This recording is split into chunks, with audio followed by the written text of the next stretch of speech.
Hello students, so let's see the question. Our question is which one of the following molecule contain no pi bond? ठीक है, हमें बताना है कि इनमें से कौन सा मॉलिक्यूल है जो पाई बॉन्ड कंटेन नहीं करता है। ठीक है, तो चलिए देखते हैं।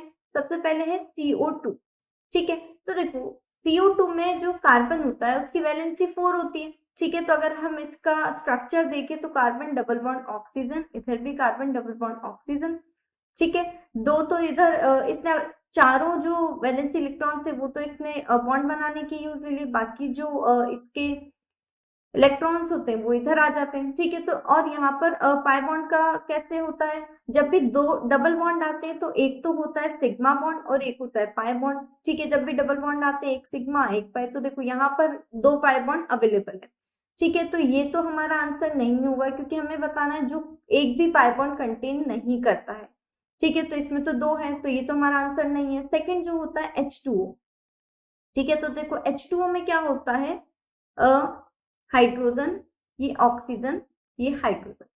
ठीक है, ये होता है। अब इसमें क्या होता है, जो H2O में जो हाइड्रोजन होता है इसकी वैलेंसी जो होती है 1 होती है। ठीक है, तो इस वजह से क्या होता है, ये सिर्फ सिंगल बॉन्ड ही यहाँ पर जो पेयर होता है वो सिंगल बॉन्ड ही बनता है। ठीक है, तो इसलिए यहाँ पर और सिर्फ सिंगल बॉन्ड होता है तो यहाँ पर सिर्फ सिग्मा बॉन्ड ही अवेलेबल होते हैं, यहाँ पर पाई बॉन्ड अवेलेबल नहीं होता है। ठीक है, तो हमें यही बताना था कि जो पाई बॉन्ड जिसमें पाई बॉन्ड नहीं होता या जो पाई बॉन्ड कंटेन नहीं करता है वो मॉलिक्यूल बताना है। तो जो H2O होता है इसमें पाई बॉन्ड नहीं होता है हमारा। ठीक है, तो एक ऑप्शन तो हमारा आता है बी।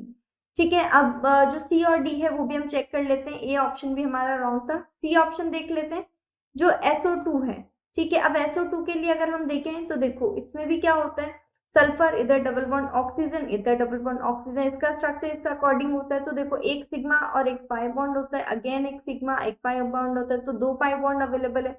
ठीक है, और इसी तरह से जो हमारा NO2 होता है, NO2 में भी क्या होता है, 5 वैलेंसी इलेक्ट्रॉन्स होते हैं। ठीक है, तो अब इसकी वजह से क्या होता है, ये भी डबल बॉन्ड ऑक्सीजन एंड इधर भी डबल बॉन्ड ऑक्सीजन होता है, तो यहाँ पर भी क्या होता है, एक सिग्मा एक पाई, एक सिग्मा एक पाई, तो यहाँ पर भी दो पाई पाई बॉन्ड जो होते हैं वो अवेलेबल है। ठीक है, तो इन तीनों में ही यानी कि ए में, सी में और डी में, इन तीनों में ही पाई बॉन्ड अवेलेबल है। सिर्फ H2O ही एक ऐसा है जिसमें पाई बॉन्ड अवेलेबल नहीं है इन ऑप्शंस में।